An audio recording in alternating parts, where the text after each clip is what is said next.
Diversify supply chains. They're turning to Vietnam. 2 months back, the US president was there. Today, the Chinese president is there. So what is it that makes Vietnam so attractive? We'll bring you the story. In West Asia, the Israel-Gaza war is spilling over. Yemen's Houthis are attacking ships in the Red Sea, posing a risk to global shipping. Is Israel using white phosphorus on civilians in Gaza and Lebanon? Has the COP28 ended in failure? It's not ended yet, but they've extended it. The summit was supposed to end today. They don't have a deal yet. In Mali, the junta has kicked out the UN peacekeeping force as they rely on Russia's Wagner group. In Pakistan, there's talk of the election being delayed yet again. An abortion battle in Texas has exposed America's hypocrisy on human rights. While global luxury brands are turning to India, and what's a dink? A double income, no kids household. It's all the rage now, we're told. We'll discuss all of that. The headlines first. Iran's President Ebrahim Raisi won't travel to Switzerland for a UN event. It comes after a complaint urged Swiss authorities to arrest him. 3 former political prisoners accused President Raisi of crimes against humanity. The case relates to Iran's crackdown on dissidents in the 1980s. In Pakistan, over 20 soldiers killed in a suicide bomb attack at an army base. An explosive-laden vehicle rammed into a building in Khyber Pakhtunkhwa province near the Afghan border. A group linked to the Pakistani Taliban has claimed responsibility for this attack. Ukrainian President Volodymyr Zelensky will meet his US counterpart. Zelensky wants more military aid from Biden to battle Russia. Last week, Republicans blocked a $60 billion military aid package for Ukraine. This is Zelensky's 3rd trip to the US since Russia's invasion in 2022. South Africa will build a new nuclear plant amid crippling power blackouts. The country has Africa's only nuclear power station, but it's currently working at half the capacity. The first of the new units is likely to come up by 2032. Singapore on high alert as COVID cases spike. Hospitalizations and ICU admissions are on the rise. Indonesia too is witnessing a surge in infections. Thermal scanners have been installed at Jakarta Airport and other international entry hubs to screen travelers. And Turkish football in crisis. All league matches suspended after a club president punched a referee. The official has now been arrested. FIFA and Turkish President Recep Tayyip Erdogan, a former footballer himself, have condemned this incident.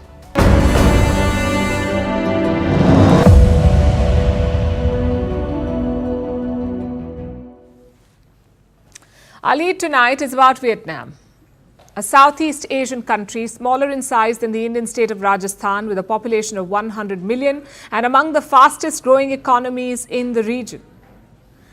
Now, Vietnam is on the global map as a magnet. It is winning over leading investors, securing big deals and big money, and attracting the biggest global companies, the likes of Samsung, LG, Foxconn and Apple. And the world is taking note. World leaders are visiting Vietnam.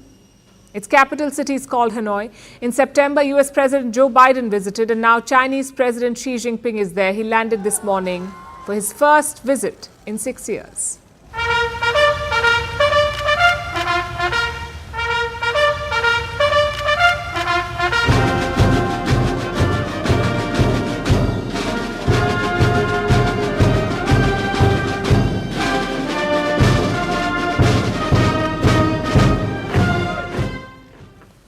The purpose of the visit is strategic and commercial. Xi Jinping wants more synergy with Vietnam. Reports say on day 1, he signed 37 agreements with them.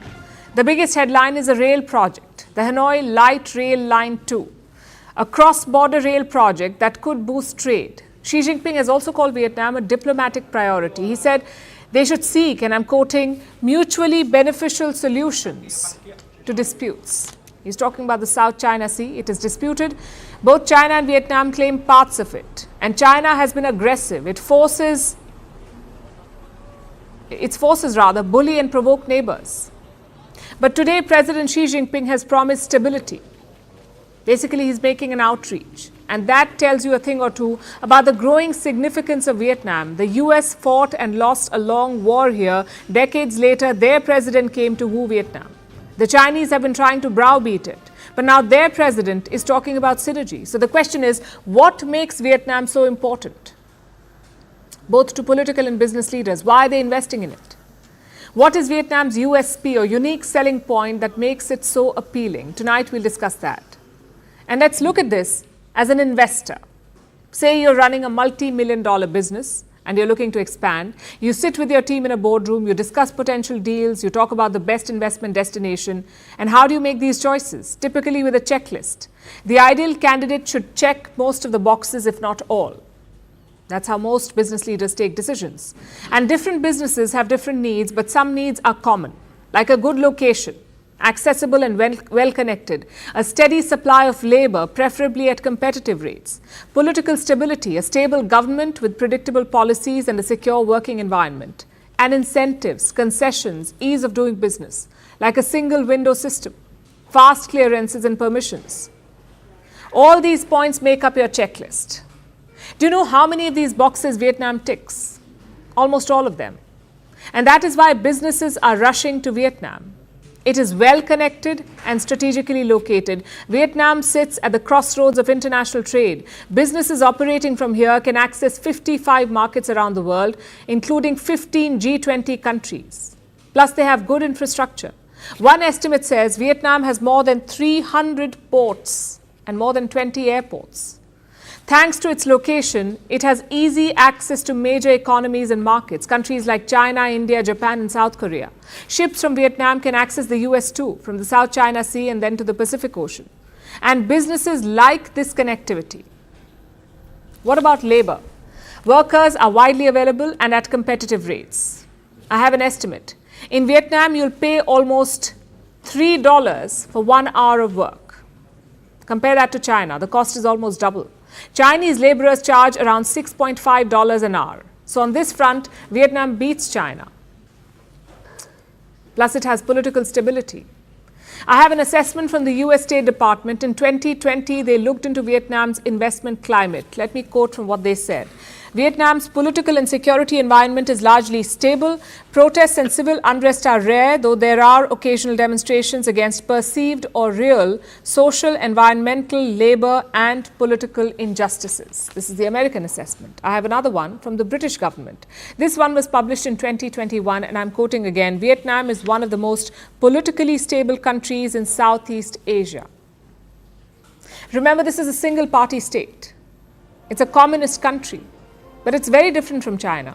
It has none of the policy fluctuations that Xi Jinping likes to spring upon Beijing. In Vietnam, the focus is on enabling growth. And the numbers speak for themselves. A Japanese investment bank did a study recently. They looked at 56 companies that left China. Do you know how many of them went to Vietnam out of 56?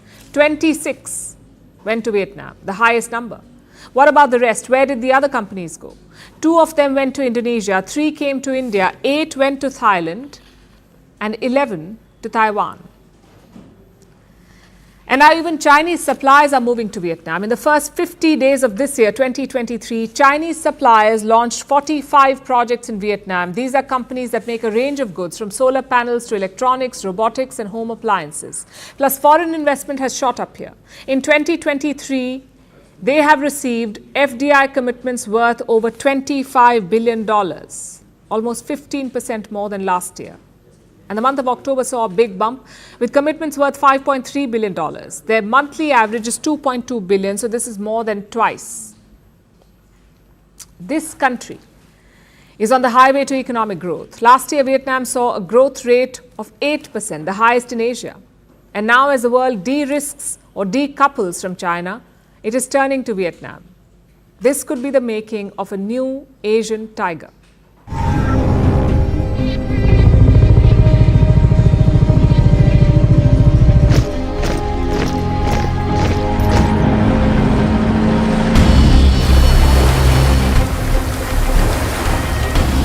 لن تتردد في استهداف أي سفينة إسرائيلية في البحر الأحمر أو أي مكان تطاله أيدينا ابتداء من لحظة إعلان هذا البيان.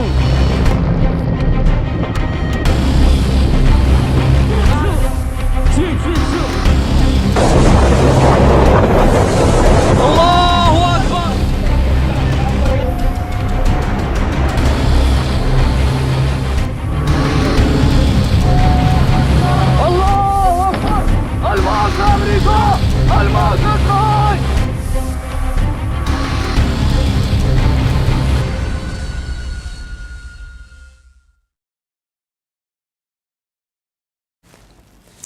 That's the Houthis for you.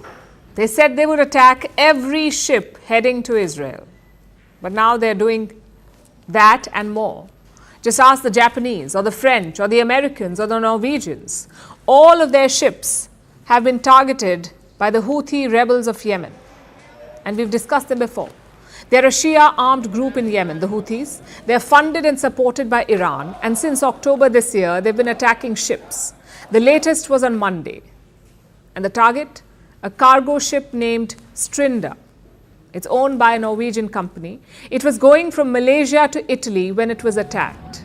Not Israel, Italy.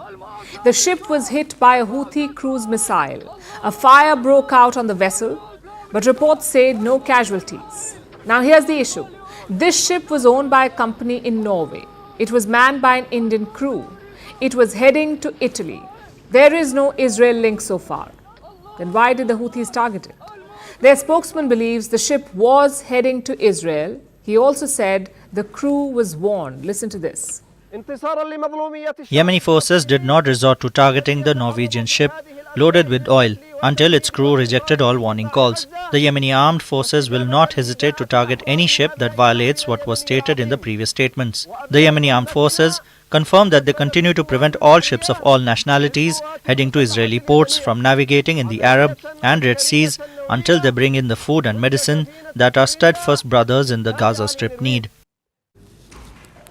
A couple of things to note here. First, the attacks will continue. That's the message from the Houthis. And two, there is only one way to stop them. Implement a ceasefire in Gaza. Get food and aid to the people living in the Gaza Strip. And do not dismiss their threat. The Houthis have attacked multiple vessels since October. The first was on the 19th of November. They seized a commercial ship called Galaxy Leader. It's still stuck in the Red Sea. And guess what? The Houthis have converted it into a tourist attraction. Today we are on board of the Israeli ship the Galaxy Leader that has turned into an attraction. Instead of being a shipping vessel for the Israelis, it turned into an attraction for Yemenis from all provinces. A big number of Yemeni people are touring it every day. Instead of going to parks and beaches, they are now visiting the Galaxy Leader ship. It's amusing, I know, but it also tells you how confident they are. They're not hiding the seized vessel or taking it to a friendly port. They're openly flaunting it. And that confidence shows in their recent attacks. In the first week of December, 3 ships were attacked, all commercial vessels.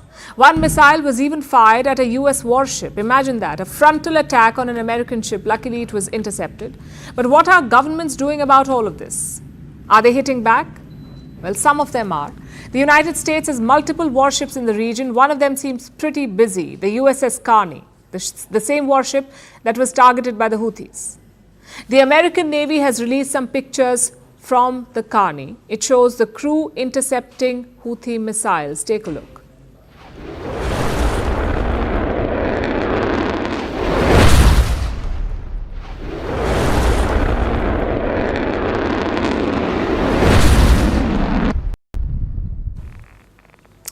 The French are also hitting back. On Sunday, they shot down 2 Houthi drones. Both of them were targeting French warships.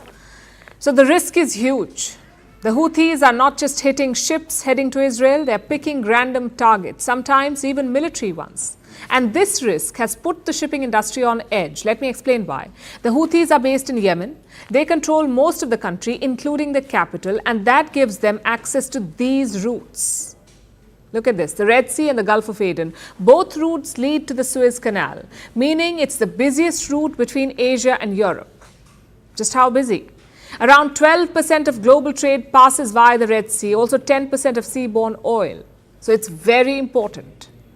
And everyone should care about this, the whole world, because what happens in the Red Sea will impact you wherever you are. It's a simple chain. You see, every ship is supposed to take insurance. They're carrying cargo worth millions of dollars. What if the vessel sinks, or in this case, what if it's attacked? So to avoid losses, these ships must take insurance. Now, the Red Sea is designated as a high-risk area, so the normal insurance won't cut it. Companies will need to pay an additional premium. And how much is that? Before the Houthi attacks, it was 0.03%. Say the ship is worth $10,000. when the premium would be $3, 0.03% of 10,000. That's how it's calculated. But now the premium is up to 0.1%. So the same ship will cost you $10. Do you see the difference here? And of course, $10,000 is just an example. Most ships are worth millions. So even a slight uptick can mean tens of thousands of dollars. And who do you think covers that difference? Us, the consumers. When the insurance cost goes up, we pay more for shipped goods. So the Red Sea attack should worry the whole world. It's not enough to just blame Iran every time the Houthis attack a ship. We need concrete solutions here. Maybe a military escort for cargo ships, or more naval patrols in the region. Or maybe the sure-shot solution of ending the war in Gaza. We kept talking about a spillover in West Asia. Well, it's happened. But it hasn't come from Syria or Lebanon or Iran. It has come from the Houthis of Yemen.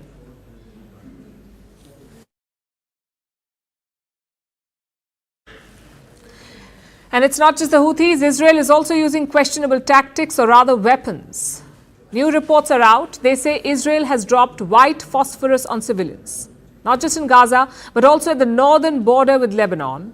And this happened in the month of October. Israel shelled the Lebanese border, the border towns in October. Apparently, they used this controversial munition, white phosphorus. Many locals have reported burns. At least 3 had to be hospitalized. So what exactly is this controversial substance, white phosphorus? Has Israel admitted to using it? And if so, where did they get it from? Simply put, white phosphorus is a chemical. It is a solid, wax-like substance. When exposed to oxygen, it starts burning. And we are talking about unbearable heat here, up to 800 degrees Celsius. That's high enough to melt metals. It can also cause vision impairment and respiratory issues. Despite that, white phosphorus is not banned on the battlefield. You can use it in some cases, like to mark targets or to conceal ground troops. But there's a clear red line. You cannot drop it on civilians. So the question is, did Israel cross that line? Well, they have in the past. Like in 2009, Israel was accused of dropping white phosphorus in Gaza. And this time, too, reports have emerged. In October, pictures showed a white substance being showered over Gaza. Experts said it was white phosphorus. Plus, rights groups have documented ground evidence. They have published testimonies of victims. All of them complain of severe burns. And what does Israel have to say about that? The Israeli Defense Forces have rejected these reports. They say all international laws are being followed. Listen to this. Regarding the issue of phosphorus activated in Lebanon, we are operating in one clear way, legally and according to international law. This is how we operate. This is how we exert force, both in the north and in the south. And this is how we will continue to operate. Of course, they denied it, but Israeli military did admit to one thing. They do have an arsenal of white phosphorus, which brings us to the last question. Where does Israel get it from? From the United States of America. They give Israel military aid worth billions of dollars, and white phosphorus is part of that aid. Reports say those same munitions were dropped on Lebanon, the ones that were given by the US. Again, this has not been confirmed by Israel, but American news outlets have photographed the Israeli shells, and they clearly show American markings. So the White House is now concerned. We've seen the reports, certainly concerned about that. We'll be asking questions to try to learn a little bit more. And obviously, anytime that we provide items like white phosphorus to another military, it is with the full expectation that it'll be used in keeping with those legitimate purposes and in keeping with the law of armed conflict. So the plan is to ask Israel. Well, good luck with that. But beyond the white phosphorus, there is a larger story here, that of differences between Israel and the US over military tactics, over civilian deaths, over post-war plans, and now maybe over white phosphorus too. In the last few days, top US officials have highlighted those differences, and on Monday, President Joe Biden joined in. I've had my differences with some Israeli leadership. I've known Bibi for now 51 years. He has a picture on his desk of he and I when he was a young member of the Israeli service here, foreign service. And I was a 32-year-old senator. And I wrote on the top of it, Bibi, I love you, but I don't agree with the damn thing you had to say. It's about the same today. I love him. But look. Really sums up US policy on Israel. They may have their disagreements, they may openly criticize each other, but when it counts, the US is always in Israel's corner. Like at the UN Security Council last week, after all this criticism, guess what Washington did? They vetoed the ceasefire call. The only question is, for how much longer? As for white phosphorus, the international community really needs to take stock. In recent years, many countries have used this weapon, like the US, Russia, Iraq, Argentina. Many Western countries still have white phosphorus in their arsenal, and there is no reason for it. Today, we have safer substitutes. Smoke bombs can be used to mark targets. They can also hide advancing soldiers. So there is no excuse, really, or need to hold these weapons, unless the idea is to terrorize people.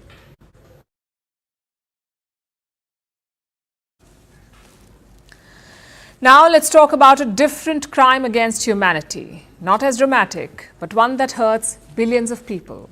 The failure to act against climate change. Specifically, we are talking about the failure of the UN Climate Summit, the COP28. The summit was to end around midday today. As usual, it's been delayed, and this happens every year. The reason for the delay was the same old problem. How do you get around 200 nations to agree on anything, especially about contentious issues like climate change? How do you get them to agree? So it's no surprise that nothing meaningful was accomplished this time either. There was no consensus on the final COP28 deal, and the countries were left scrambling at the 11th hour, desperately trying to put out some sort of a statement. We'll come to that in a moment. But first, let's talk about what happened at the COP28. This climate summit saw protests, dramatic statements, and dirty politics. Here are some of the highlights. Earlier today, a young Indian climate activist took to the main stage. She was given a round of applause and then kicked off stage. And she was not the only protester. A bunch of them held hands and inconvenienced some delegates. The entire summit is a hotbed for climate protests. But does it really translate into any action? I cannot hide the fact from you that the text as it now stands is disappointing. Perhaps until we see fire all over the world, until we see wars on our streets everywhere, perhaps we will not even, before we probably get serious and know that climate change is real, our backyard is burning, the frontier will soon catch up with fire. Here's what they're talking about. A draft that's been introduced, a draft COP28 deal. And this draft shows how divided our world is. It exposes the climate politics at play. Let me explain. The science of climate change is very clear. The way to stop it is to limit the use of fossil fuels. That's what experts say. How do you do that? By phasing down or phasing out the use of fossil fuels. But the draft does not talk about it. It does not mention the terms phasing down or phasing out. And this has divided countries. One side wants the draft to talk about phasing out fossil fuels. The other side doesn't want that. And this other side includes the host nation, the UAE, and the oil-producing bloc OPEC. Listen to this. As you know, yesterday we released a text. As you also know, lots of parties felt it didn't fully address their concerns. We expected that. In fact, we wanted the text to spark conversations, and that's what's happened. It's meant to spark conversations, he says, but climate change won't wait for endless conversations and summits. You need action, and you cannot act when you don't even agree on the basics. So you have oil-producing nations on one side and the West and African nations on the other. And some of the biggest objections have come from the smallest of places, like the island nations that dot the Pacific, countries like Samoa, Niue, and the Marshall Islands. These countries are already fighting a losing battle. Sea levels are rising and these nations are drowning. So they want much stronger action against climate change. We will not sign our gift certificate. We cannot sign on to text that does not have strong commitments on phasing out fossil fuels. And this is just one part of the climate divide. The other part is funding. Who will pay for climate action? Who will pay to repair the damage caused by extreme weather? Should it be the victim countries or the rich Western nations that accelerated the climate crisis in the first place? Today, the West is raising a hue and cry about fossil fuels, but over the last few centuries, they're the ones who polluted the planet for their own growth. They're happy to limit fossil fuels now, but not too keen on opening their wallets. The COP28 wants donations into a climate action fund. The fund will pay for a transition to clean energy. It will finance new green projects, also pay poorer nations for the loss and damage they suffer due to climate change. So far, countries have committed over $80 billion to this fund, which sounds like a decent amount, until you remember that the climate funding gap is about $4 trillion. So the contribution is a drop in the ocean. And there's still disagreement and acrimony and a lot of broken promises. There's really a simple reason why nations should contribute if they can. I think what we've seen over the last 20 years is there is a direct correlation between climate crisis and the movement of people. So if we wish to help people to stay where they were born and to enjoy and rejoice in the beauty of their land, we have to maintain that land with them and for them. And the honest truth is, if we don't make the global south livable, people will move, because there is a thirst in humans and in humanity to stay alive. She's talking about climate refugees. Unfortunately, COP summits don't fix any of these problems. Also, getting 200-odd countries to agree to anything will always be next to impossible. So why have the COP summits at all? Millions spent organizing this event, the amount of carbon emissions from people flying in on their private jets, all for non-binding pledges and statements. And no way to force anyone into action. At this rate, COP summits will be reduced to expensive photo ops. Not the solution to the world's climate problems. Let's turn to another United Nations failure. Mali, a country in West Africa, one of the many that experienced a coup in the past few years. Mali actually saw two coups, one in 2020 and the second one in 2021. Their military junta has been in charge ever since. And from day one, they've had one mission: to remove the United Nations peacekeeping forces posted in Mali. These forces have been there since 2013. What for? To combat terrorist insurgencies. But yesterday, the last of the UN troops began packing up. So what will Mali do now? Will the junta fight terrorists on its own? Not really. They've been working with another defense partner for years, one that has proven to be arguably more effective. We are talking about Russia's controversial mercenary group, Wagner. Our next report brings you the details.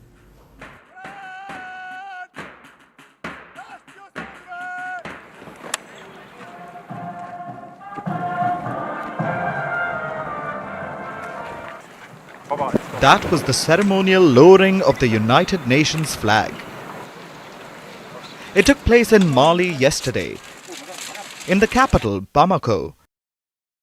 The country is still part of the UN, but it will be letting go of a UN institution, MINUSMA, that stands for the United Nations Multidimensional Integrated Stabilization Mission in Mali. It's basically a UN peacekeeping force, one of the many that dot Africa. MINUSMA has been in Mali for over 10 years, but it was dissolved on the 30th of June this year.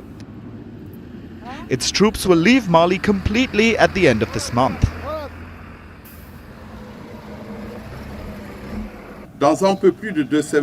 In just over 2 weeks' time, MINUSMA will close its doors for good.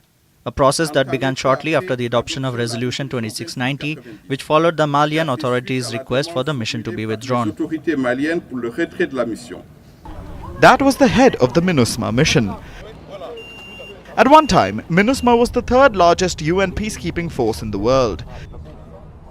It fielded over 12,000 troops.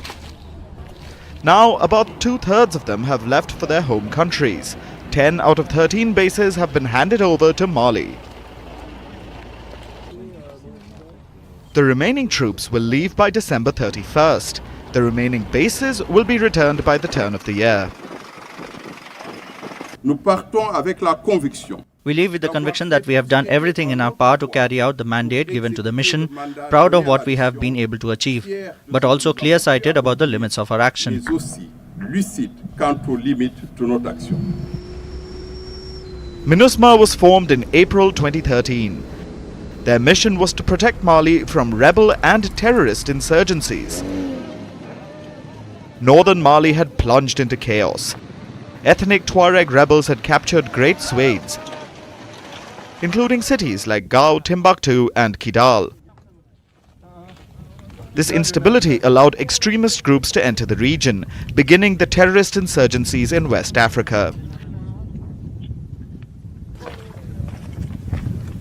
Groups affiliated with the Islamic State and Al-Qaeda gained ground in the region. MINUSMA tried to protect civilians from the insurgents, but they never succeeded in ridding the area of the terror groups.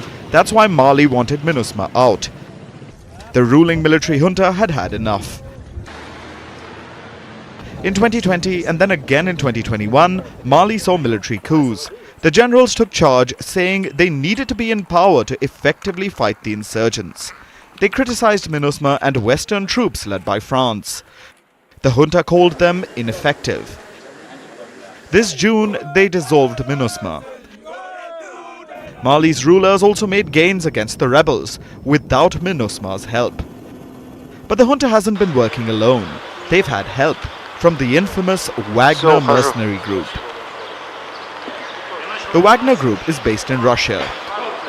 You may remember them as the force that marched towards Moscow earlier this year. The mercenary force founded by Yevgeny Prigozhin, who died in a plane crash in August. Пиздец, это беспилотник. Вон. Wagner has been active in Africa for years, providing a steelier alternative to UN forces, and Wagner seems to be bringing victory to Mali's forces. Mali seized the town of Kidal from rebel forces on the 14th of November. The country celebrated it as a victory for the junta, but they weren't the only ones celebrating. Reports say a week after the capture, a Wagner flag was hoisted in Kidal. It was proof of the force's effectiveness, and a way to justify the reportedly lavish pay the group receives. The group earns money in the form of training Mali's soldiers. That's the official story anyway. Wagner also protects resources and assets like gold mines, oil fields and lumberyards, for a cut of course. The group makes millions due to its operations. But Wagner's success is also due to something else: its brutality.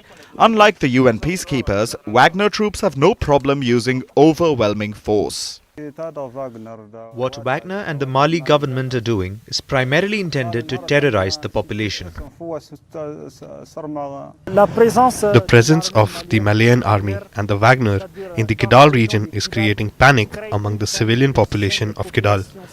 Because when the Malian army and the Wagner pass through a region, people only see abuses of peaceful populations. Success through brutal force. It's bringing them victories, but at what cost? Mali's rulers seem to think the end justifies the means, and they are done with waiting for the UN peacekeepers to bring them peace.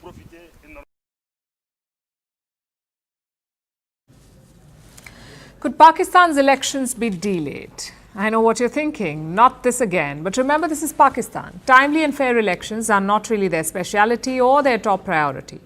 In fact, the polls have already been delayed, not once but twice.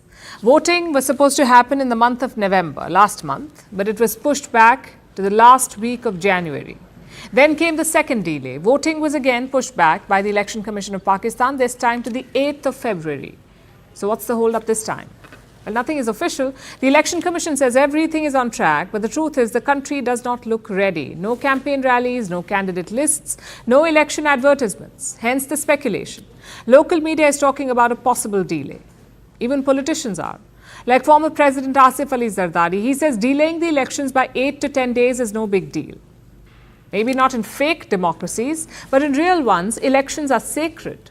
It's not like your annual family function where dates have to match. Once declared, it must be upheld. And it's not just Zardari. Maulana Fazlur Rahman is saying something similar. He heads an Islamist party called the JUIF. Rahman says elections cannot be held in Khyber Pakhtunkhwa. And many Pakistanis share his worry. I'll tell you why. A couple of reasons. Number one, the security situation. It's pretty bad there. There were 3 separate terror attacks today. 3 attacks in one day. All of them in Khyber Pakhtunkhwa. One attack targeted a military checkpost. A suicide bomber killed 23 soldiers and injured 32 others. The attack has been claimed by the TJP, the Tehreek-e-Jihad Pakistan, a recently formed terror outfit in the country. TJP. You may have heard of the TTP, the Tehreek-e-Taliban Pakistan. Now the TJP is an offshoot of the TTP. They've been attacking multiple military and civilian sites. Just look at all the recent attacks. Last week there was a blast in Peshawar, 4 children were injured. The week before that, a security convoy was targeted, 1 fatality, 21 injured. In early November, a bomb blast targeted police officers, again in Khyber Pakhtunkhwa. 5 officers were killed. In late September, a mosque in Balochistan was targeted. Almost 60 people lost their lives. The same day, police officers in Khyber Pakhtunkhwa were also targeted. 4 officers died, 12 were injured. So you get my point. Terror attacks are on the rise. In fact, August was the worst month. Data shows an 83% rise in terror attack in August. What explains this? Well, the likes of the TTP have a safe house now. It's called Afghanistan. The TTP and the Afghan Taliban have ethnic ties. So TTP terrorists have set up base near the Afghan border. They pop over, launch an attack, and then return. And what is Pakistan's army doing about it? Ideally, they should be cracking down, but right now they're busy with politics. As far as we can tell, there is no clear anti-terrorism plan. And that's one reason why elections could be delayed. The second reason is the fear of losing. It is clear that the army wants Nawaz Sharif to win this time. But will the people play along? Imran Khan still has a strong support base. In June last year, his approval rating was 60%. And chances are his arrest has rallied his supporters. They may not have protested on the streets this time, but if given a ballot paper, they may still vote for Imran Khan, and that would be a nightmare for the Pakistan army. Just look at all the trouble they've been through. They arrested Imran Khan, filed dozens of cases against him, cracked down on his supporters and brought back Nawaz Sharif. What if, despite all this, the Sharifs lose? The army simply cannot afford that. Having said that, you can't just keep delaying elections. After all, the world is watching. And so is the International Monetary Fund, the IMF. Pakistan is betting on the IMF to survive the current economic crisis. An election delay won't sit well with them. So it's a tough call for the establishment. Do you risk a security crisis and an Imran Khan victory? Or do you delay for a third time? We should know soon enough.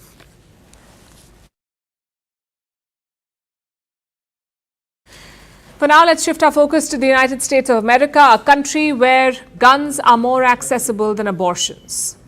And this latest case proves just that. Kate Cox, a 31-year-old woman, sued the state of Texas. Why? Because she was denied an abortion for her high-risk pregnancy. They said her reason was too vague and that her life was not under threat. It shows you the state of America. First, they overturned a verdict that deprived more than 20 million women of abortion rights, and now courts are restricting individual cases. This is a violation of human rights, the kind that America claims to champion. It's the stick they use to beat up countries they don't like, but look at the state of human rights in the United States. 33% of its women are struggling. They don't have a right over their own body. Our next report tells you more. In August, Kate Cox received the happy news. The mother of 2 was pregnant again. She was expecting a third child. But soon, happiness gave way to pain, despair, and a legal fight with the state of Texas. Cox's fetus had a fatal condition. It's called trisomy 18. It often results in miscarriages or stillbirths. So the fetus was in danger. But so was Cox's life. Giving birth could mean losing her ability to reproduce ever again. You're putting your body through risks without any benefit because prolonging the pregnancy doesn't change the survival rate. If this was last year, Cox would have walked into a hospital and gotten an abortion. But last year, America overturned Roe versus Wade. The nationwide right to abortion was gone. Plus, Cox lived in the state of Texas, a state with one of the strictest abortion bans in the country. Abortion in Texas is a strict no-no unless the mother's life is in danger. So, Kate Cox headed to court. She became the first person in the US to ask a court for permission for an abortion since the fall of Roe v. Wade. A lower court ruled in her favor. It gave Cox, her husband and her doctor immunity. They could now perform the abortion in Texas without any consequences. But the state of Texas was not okay with it. They argued that she didn't fall under that exemption and that any potential complications were not truly life-threatening. Following the state's challenge, the Texas Supreme Court jumped into action. It overruled the lower court's order, and finally on Monday, the court blocked the abortion. They said her case wasn't life-threatening, so it didn't qualify for an exemption. 8 hours after the ruling, Kate Cox left Texas. She's headed to another state for abortion. She may get an abortion somewhere else. But the case has thrown America's abortion politics into the spotlight once again. 1 in 3 women have no access to abortion in America. In the states where abortion is banned, there is a drop in cases. But in states where it's still legal, abortion cases are increasing drastically. So much so that clinics are struggling to keep up. You can get a gun in the shop across your street, but for an abortion, you will have to cross state lines, and that too discreetly. But while Kate has shown great fortitude to do this and to put herself out there in this way, the reality is that 99% of pregnant people cannot do the same. And so think about all of the people around the country in the 14 states where abortion is prohibited, in states with gestational limits like Florida and Arizona and South Carolina, and just think about all of the people who are going through similar situations right now and don't have the ability to run to court. Plus, going out of state is not a choice always. For many, it's a huge risk. Imagine getting on the plane in the middle of a medical emergency. It could endanger their lives. It's a human rights violation in itself. Any person should be able to receive healthcare in her state. They shouldn't have to travel hundreds of kilometers for it. And most US adults also disagree with a complete ban, even in the states that have them.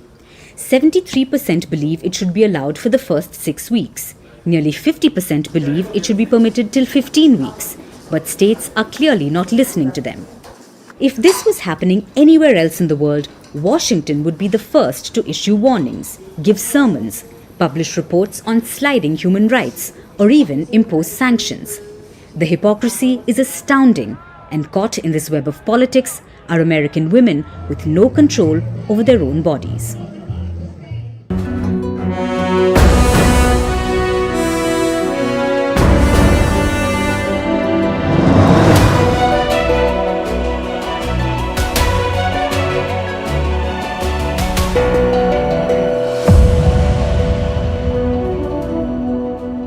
No one had predicted that Bhajanlal Sharma could be the next chief minister of Rajasthan. Yes, there were speculations that were happening, and Vasundhara Raje herself has gone ahead and proposed the name of Bhajanlal Sharma, yet again giving out the message that the entire Bharatiya Janata Party, be it the centre or the state, are all on the same page. So yes, this is the big development that is coming in. Bhajanlal Sharma is the new chief minister of Rajasthan, and it has officially been announced now. Bhajanlal Sharma, the new chief minister-elect for the state of Rajasthan. That's the word really coming in.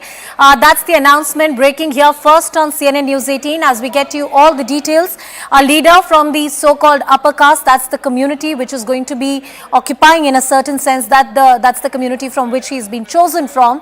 As my colleague Aman was also pointing out that there are various caste equations and arithmetics that need to be taken into account. Well, there the visuals on your screen. I believe he has the blessings of the top leadership of the party, including Mr. Rajnath Singh and Vasundhara Raje Scindia. The fact that his name was proposed by Vasundhara Raje Scindia is a show of strength. What do we know about him? Aman with us on the broadcast to give us a lowdown. Aman, the images on our screen. Bhajanlal Sharma is going to be the next chief minister.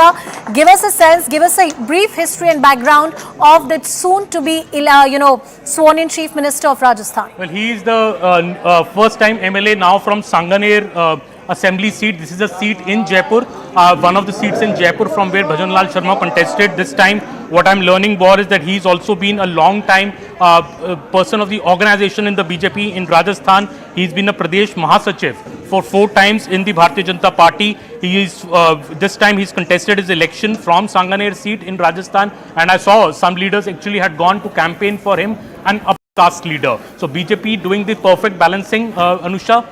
Tribal in Chhattisgarh, OBC in Madhya Pradesh, and an upper caste leader in Rajasthan. So in a way, proposing an upper caste leader, a younger leader. Again, we see somebody who's in his between 50 and 60 being chosen as the new chief minister. In a way, BJP going for this next gen leadership, and we saw Vasundhara Raje there announce his name as the chief minister. So in a way, Vasundhara Raje being on board before the decision was taken. It is not a woman, but it is Mr. Bhajan Lal, an upper caste leader, a first time MLA who's been chosen as the chief minister of Rajasthan. First time leader, a Brahmin face from Rajasthan who's been chosen. That's the kind of...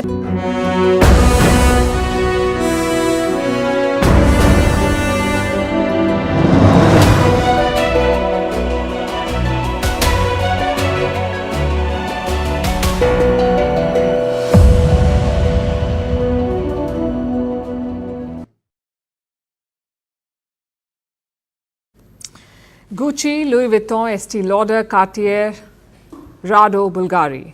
Do you know what all these brands have in common? They're all international luxury brands.